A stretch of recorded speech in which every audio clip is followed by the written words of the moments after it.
Bonjour à toutes et à tous. Si l'on m'avait dit l'an dernier que je présenterais les vœux de 2021 dans ces circonstances, jamais je n'aurais cru. En même temps, l'esprit des vœux de 2021 sera le même qu'en 2020. Tout d'abord, un rapide bilan. Cette année a été une année de stupéfaction, de sidération, de peur, de doute, de souffrance même. Bref, une année de crise. Mais aussi une année où les mots solidarité, reconnaissance ont retrouvé toutes leurs lettres de noblesse. Je tiens ici à remercier les élans de solidarité de toute la communauté d'Issoudun et de son bassin envers leur centre hospitalier, qui en sont la preuve évidente et matérielle. Dans cette crise nationale et internationale, à son échelle, l'établissement a fait preuve d'une réactivité exceptionnelle. Un des principes du service public, c'est de pouvoir s'adapter. On parle dans les textes d'adaptabilité du service public, mot barbare, mais qui veut dire beaucoup. L'hôpital d'Issoudun a fait honneur à ce principe et à son plus haut degré. C'est grâce à ces professionnels, tous métiers confondus, qu'il y est parvenu, et je veux ici, encore une fois, le souligner. Notre autorité de tutelle, l'ARS, en est bien consciente, puisqu'elle a décidé de nous attribuer une première enveloppe de 350 000 € en investissement afin de démarrer les travaux qui trop longtemps ont été retardés. Qu'elle en soit, cette autorité, ici remerciée.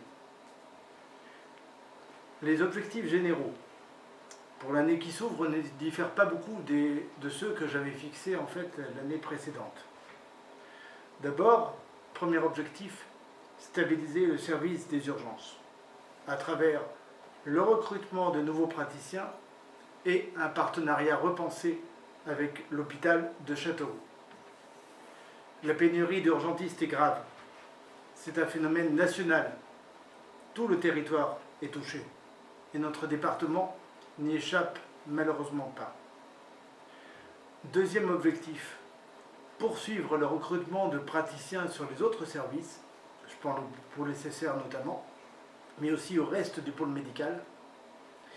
Les résultats dans cette matière qui sont déjà obtenus depuis quelques années maintenant prouvent qu'il est possible de stabiliser les équipes médicales en renforçant leur cohérence avec les équipes paramédicales. Ce qui est d'ailleurs cette coordination absolument nécessaire pour la prise en charge coordonnée des patients et l'accompagnement des résidents. Troisième objectif, la montée en puissance des services administratifs.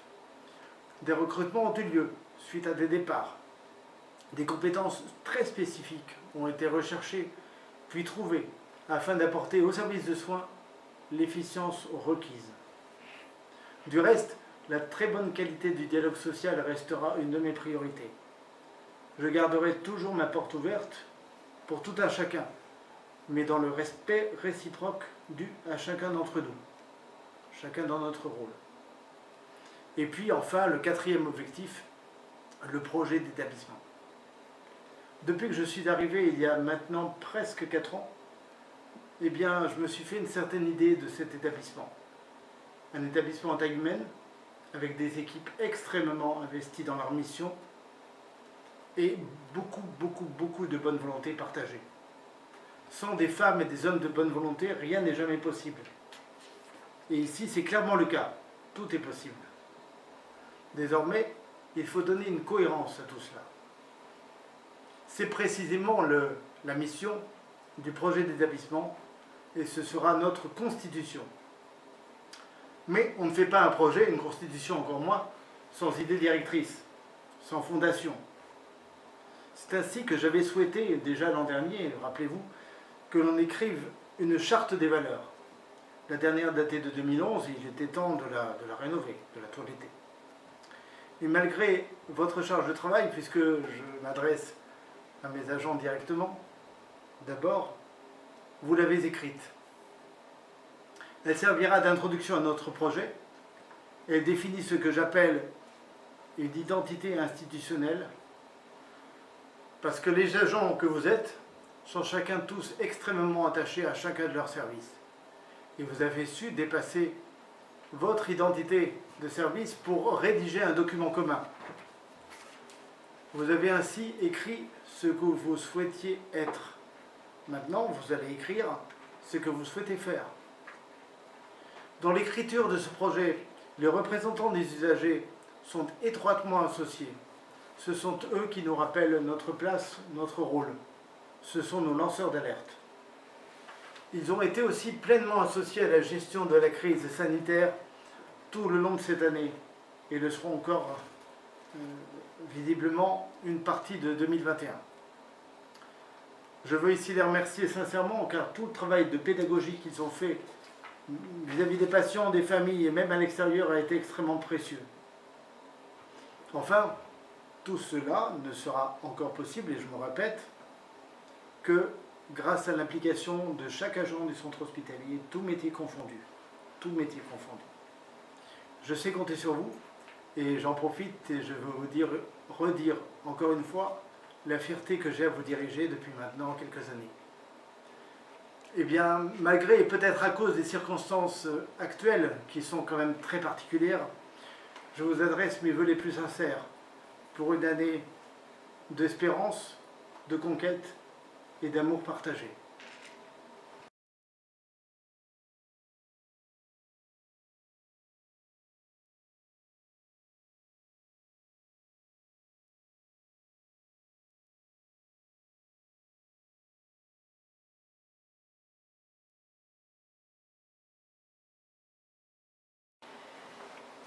Chers collègues, mesdames, messieurs, l'année 2020 a été une année éprouvante pour tous.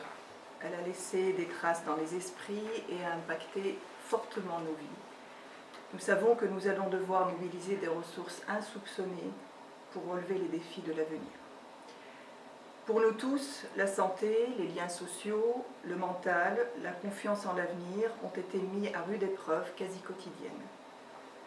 Le temps viendra pour faire le point sur les dégâts collatéraux de cette pandémie. Décès pour retard de prise en charge, augmentation des dépressions, de l'anxiété, du stress, mais aussi l'isolement, les traumatismes et la hausse de pauvreté. Au niveau de notre centre hospitalier, nous avons réussi à nous organiser rapidement en mettant en place une cellule de crise réactive et efficace qui a permis d'anticiper et de coordonner de nouvelles organisations et de répondre aux besoins d'une période inédite et une crise sans précédent. Grâce à la mobilisation de chacune et de chacun d'entre vous, nous avons pu réussir à prouver encore une fois que la capacité d'un centre hospitalier de répondre aux besoins de santé de la population n'est pas proportionnelle à la taille, mais surtout à sa capacité de créer une synergie et une motivation collective en prenant en considération le rôle et la place de chaque professionnel de santé. Nous avons mis en place une unité Covid avant que les autorités ne nous le demandent. Nous avons dépassé notre rôle d'établissement de troisième ligne, comme nous avons eu l'habitude d'être étiquetés, et nous avons su nous organiser avec nos propres moyens pour faire face à une pression, une désorganisation et un manque d'anticipation des autorités sanitaires de notre pays qui sont eux aussi sans précédent. Les enjeux en 2021 sont énormes, tant au niveau individuel que collectif. Nous devons tirer les conséquences de ce que nous avons vécu, être fiers de ce que nous avons pu réaliser et être prêts à poursuivre nos engagements et nos missions, en mettant au cœur de nos actions les valeurs du service public que nous défendons tous au quotidien. Cette année, le renouvellement de la présidence des CME, des CH et des CHU aura lieu courant le premier semestre. Et quel que soit le choix du corps médical de notre centre hospitalier pour les prochaines élections, je resterai à vos côtés pour vous soutenir et vous accompagner, et je remplirai pleinement les fonctions qui me seront confiées, et je continuerai à défendre notre centre hospitalier et à participer à son développement et à son rayonnement comme je le fais depuis 10 ans maintenant. Prenez soin de vous et très bonne année 2021.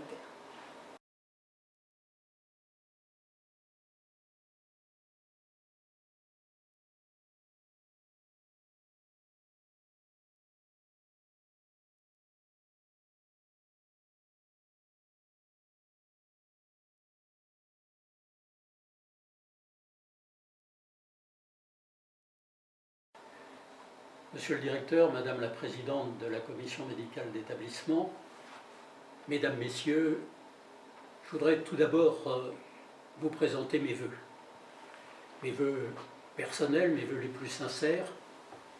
Vous avez été tout au long de l'année 2020 à rude épreuve et vous avez su faire face.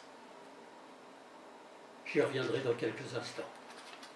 Ces vœux, ils sont bien entendu des vœux de bonheur, des vœux d'amour autour de vous et des vœux d'avenir pour chacune et chacun.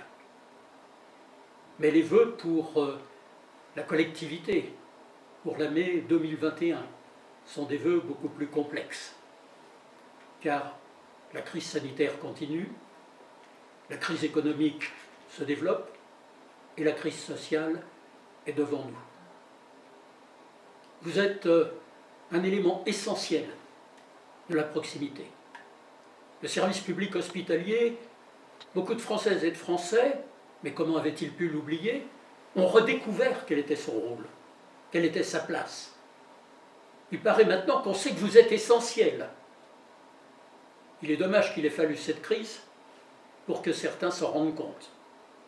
Et il est encore plus dommage que le gouvernement, qui dit s'en être rendu compte, n'en tire pas tous les enseignements qui seraient nécessaires.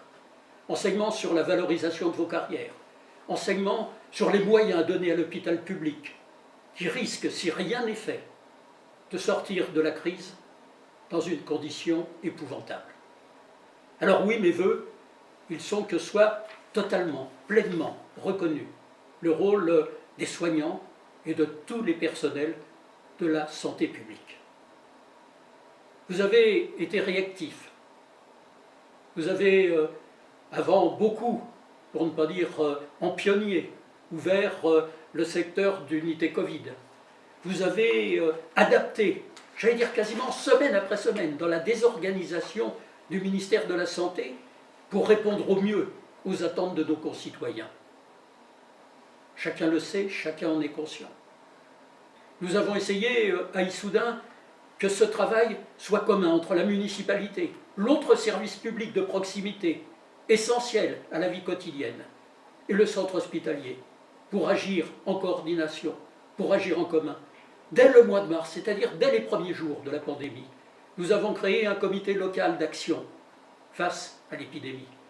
Et dès les premiers jours, la direction de cet établissement a bien entendu été associée à cette réunion que je préside toutes les semaines. Oui, nous avons agi ensemble. Nous avons agi au plus près de nos concitoyens, avec la volonté de répondre aux anxiétés, de répondre aux urgences. Beaucoup a été fait. Le centre hospitalier de la Tour Blanche, c'est bien entendu une pierre essentielle de l'édifice qui est constitué par le contrat local de santé. Nous aurons l'occasion dans les semaines à venir de faire un point complet sur les avancées.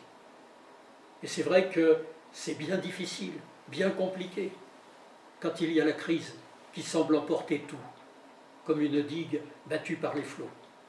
Alors oui, nous continuons dans tous les domaines, pas seulement à répondre aux urgences de la crise, mais à répondre aussi aux ambitions que nous avons pour notre centre hospitalier, aux ambitions pour l'avenir. Cela a été évoqué par ceux qui m'ont précédé dans leurs propos. Oui, nous devons construire l'hôpital des années 2050, et c'est aujourd'hui que ça commence. Nous devons nous engager avec force dans tous les domaines. C'est à cela que je souhaite que nous participions en commun. Vous savez, ma passion pour le service public, et en particulier pour le service public hospitalier.